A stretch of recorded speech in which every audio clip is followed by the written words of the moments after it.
You were the whole gamut of the district. And the area that was invited to tonight's meeting was Farmington Hills, part of West Bloomfield, and a part of Bloomfield.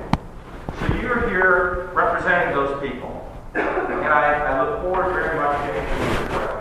But a lot of our plank of this campaign is about the same old, same old. We start off with the same old, same old. Generate jobs, limit the growth of government, and of course, protect America. And you may be saying to yourself, what makes you different than most any other candidate running?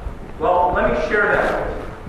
Because what's different about our campaign and all the other candidates running was I wasn't looking for this job. I wasn't looking to get back in politics. Many of you may know some of the people that I recognize from my old Farmington Hills days of knocking on doors and walking to neighborhoods are here. And I'm proud and honored to have you here. But yes, like Bill said, like it or not, I was one of the supporters and one of the co-chairs of term limits in Michigan. Meaning, I didn't want career politicians making decisions for us anymore. So, like it or not, I joined up with a guy named Dick Headley, maybe you've heard of him, and we passed, I was one of the co-chairs, and with Patrick Anderson, we passed term limits in the state of Michigan. And that's when I ran for office. I was term limited, and Bill was absolutely correct. I was the only legislator to eliminate my own benefits and my own health care, because I wasn't looking for that job. I ran against an incumbent Republican that I disagreed with. I got back from my first activation in the war. So I was a young lieutenant, and I was activated for a thing called Desert Storm. And I was a little bit frustrated because I started my first business, which was a printing marketing business. And I was frustrated with constantly getting hit with all this regulations and all this paperwork. And how am I supposed to fill all this paperwork when I'm a one-man shop? So I wanted to talk to my state representative. And my state representative, who happened to be a Republican at the time, didn't have time for me. And that angered me. That angered me enough to walk door to door at age 26 and win the election for state house representative. And I was always told by everybody, why are you running against an incumbent? You're never going to win. You're never going to win. You're never going to make a difference. Well, we made a difference with term limits, and we made a difference by winning that campaign. But let's fast forward to today. I'm not sure if Bill mentioned it. I've spent 2 tours overseas, and I know the war is not on top of your mind. But allow me to at least tell you how I got here and why I'm here in front of you. The war was on top of my mind for 2 tours. And what I saw in both tours were politicians, Republicans and Democrats, that did not listen to the soldiers on the ground, did not listen to the generals on the ground, and it became frustrating for me. It became frustrating to me so much that I started paying attention to every time I heard a Republican or a Democrat say that we're listening to the troops on the ground, and that's why we're doing this. Folks, about a month ago, a number that I hold near and dear to my heart went up, and that number was 8. Now it's 9. I have 9 friends that passed away in the war on terror. And I hold some differing views from most politicians, again, Republican and Democrat in Washington. And I hope to share those with you when we get into the question and answer period. But that number went up to 9. A month ago, Lieutenant Matthew Gaffney lost his life from Pennsylvania. And to me, you may ask yourself, why is this guy any different from any politician? Because this race is personal to me. It's personal to me because if you lose friends, and you see how you've lost them, and you see how Washington impacts every single decision that we make overseas, it becomes personal. Then, of course, I fought to get home. I got home early, and guess what? A lot of my friends, I was the CEO of a company called Star Tickets, like Bill mentioned. We turned it around. It was a turnaround venture. I was brought in to turn around. It was a company that was a national competitor to corporations like Ticketmaster and Tickets.com in the entertainment field.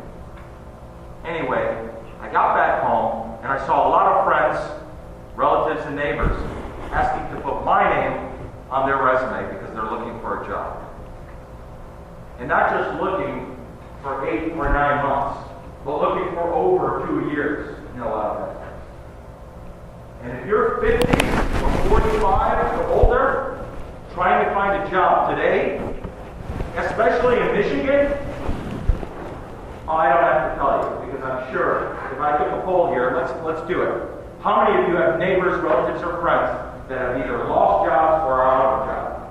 In every hand, pretty close to every hand. It's very, very difficult. And then I see how Washington and the politicians in Washington are borrowing on a credit card and buying their future at our expense. So I became even more frustrated. Like Bill, but I don't throw things on my TV set. With the plasma screen, it wouldn't be good. But deep inside, I'm very hopeful, and I'm an optimist. I really am. And I believe one of the things that my parents taught me is ability.